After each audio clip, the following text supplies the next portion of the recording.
If anyone tells you that a certain person speaks ill of you, do not make excuses about what is said of you, but answer, "He was ignorant of my other faults, else he would not have mentioned these alone."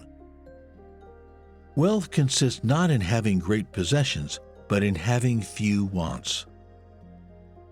Don't explain your philosophy, embody it. There is only one way to happiness, and that is to cease worrying about things which are beyond the power of our will. Don't just say you have read books. Show that through them you have learned to think better, to be a more discriminating and reflective person. Books are the training weights of the mind. They are very helpful, but it would be a bad mistake to suppose that one has made progress simply by having internalized their contents. Man is not worried by real problems so much as by his imagined anxieties about real problems.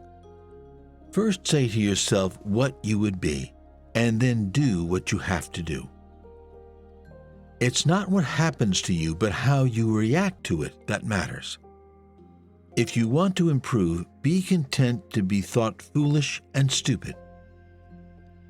Any person capable of angering you becomes your master. He can anger you only when you permit yourself to be disturbed by him. The key is to keep company only with people who uplift you, whose presence calls forth your best. He who laughs at himself never runs out of things to laugh at.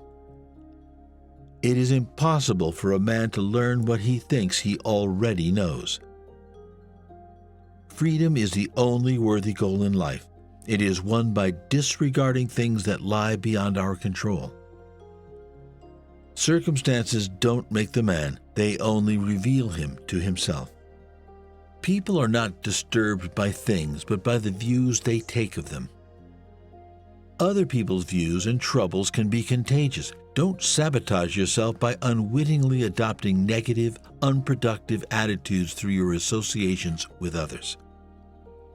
Only the educated are free. Remember, it is not enough to be hit or insulted to be harmed. You must believe that you are being harmed. If someone succeeds in provoking you, realize that your mind is complicit in the provocation, which is why it is essential that we not respond impulsively to impressions. Take a moment before reacting, and you will find it easier to maintain control. You are a little soul carrying around a corpse. I laugh at those who think they can damage me. They do not know who I am. They do not know what I think. They cannot even touch the things which are really mine and with which I live. First, learn the meaning of what you say, and then speak. To accuse others for one's own misfortune is a sign of want of education. To accuse oneself shows that one's education has begun. To accuse neither oneself nor others shows that one's education is complete. No man is free who is not master of himself. Nature hath given men one tongue but 2 ears, that we may hear from others twice as much as we speak. First say to yourself what you would be, and then do what you have to do.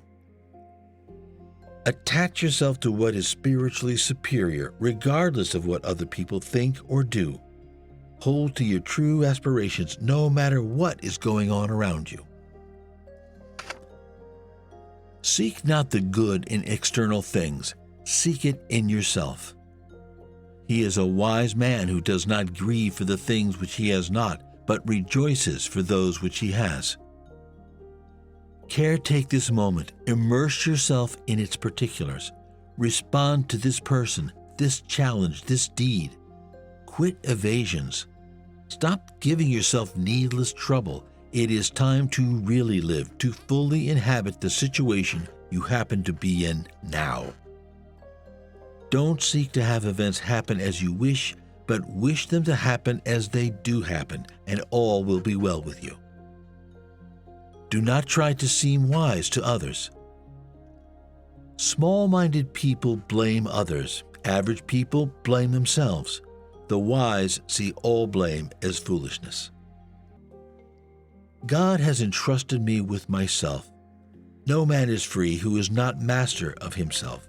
A man should so live that his happiness shall depend as little as possible on external things. The world turns aside to let any man pass who knows where he is going. Know first who you are, and then adorn yourself accordingly. If you want to improve, be content to be thought foolish and stupid with regard to external things. Don't wish to be thought to know anything, and even if you appear to be somebody important to others, distrust yourself, for it is difficult to both keep your faculty of choice in a state conformable to nature and at the same time acquire external things.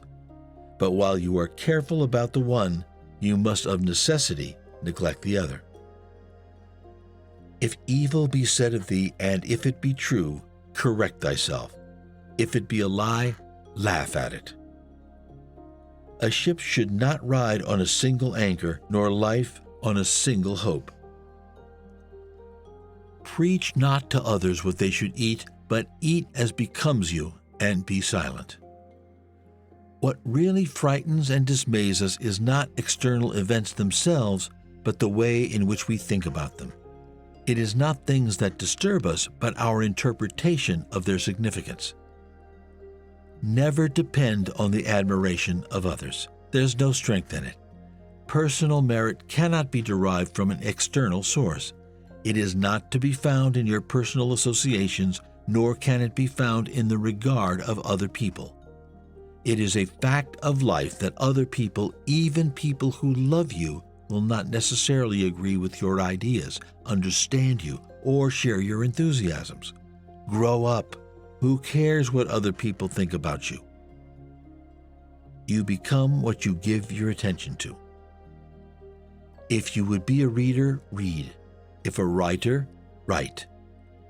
Demand not that things happen as you wish, but wish them to happen as they do, and you will go on well. We are not disturbed by what happens to us, but by our thoughts about what happens to us.